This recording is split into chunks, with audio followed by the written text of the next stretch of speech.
On July 4th, America was never great was trending on Twitter. I have a message for these people. Check your American privilege. Got it so good that they don't even know how good they have it compared to most countries. Now, I don't believe in blind nationalism. I'm not going to say, America, #1, we've never made any mistakes ever, woo! Clearly, there are stains in American history, treatment of Indians, slavery, Jim Crow, Japanese internment camps. And today, we still have our problems: exploding national debt, poverty, violence, reckless foreign policy, declining civil liberties. Many people using the America was never great hashtag called America racist, homophobic, sexist. Compared to who exactly? Let's put our problems into perspective a little bit.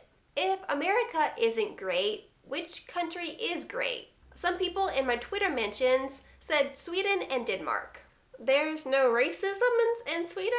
Because studies have shown that it's much more difficult to get a job in Sweden if you have a foreign-sounding name. There is definitely racial tension there. In fact, there's a case to be made that America is one of the least racist countries on earth. A World Value Survey asked people in more than 80 countries to identify who they would not want as neighbors. Just 5% of people in the US said people of a different race. To compare, 44% of Indians, 23% of French, and 15% of Germans said they would not want to live next to somebody of a different race. And look at Asia.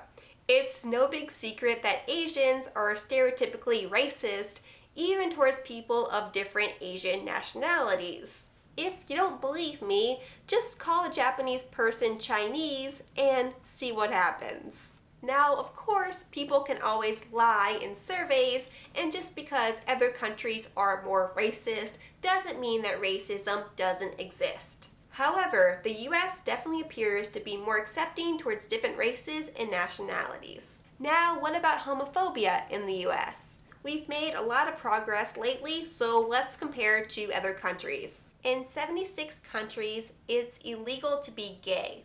Punishments range from fines to life in prison, hard labor, beatings, death by public stoning, and the elephant in the room is that most of these countries have a significant Muslim population.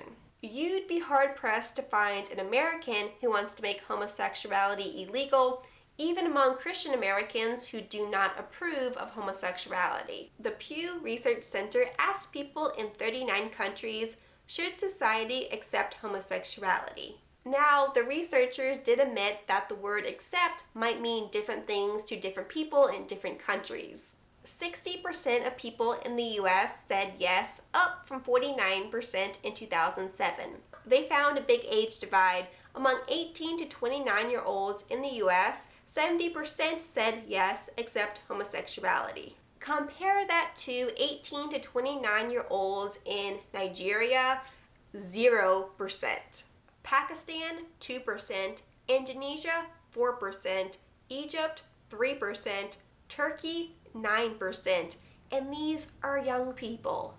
Once again, the US is far more accepting of gays compared to the rest of the world. Now, what about women? Newsweek and the Daily Beast ranked the US in the top 10 best countries for women. The US was one of the first countries in the world to allow women to vote in 1920. Compare that to Saudi Arabia, where women voted for the first time ever in 2015. There's a lot that women can't do in Saudi Arabia. Go anywhere without a chaperone, interact with men that they're not related to, drive a car, go for a swim, wear clothes that show off their beauty. Look, the US is not perfect. We still have our problems that should be addressed. But not in the context of shame on you, America, which reeks of American privilege. Put it into perspective. Compared to most countries, the US is one of the most accepting countries on earth. That makes us pretty dang exceptional, whether you realize it or not.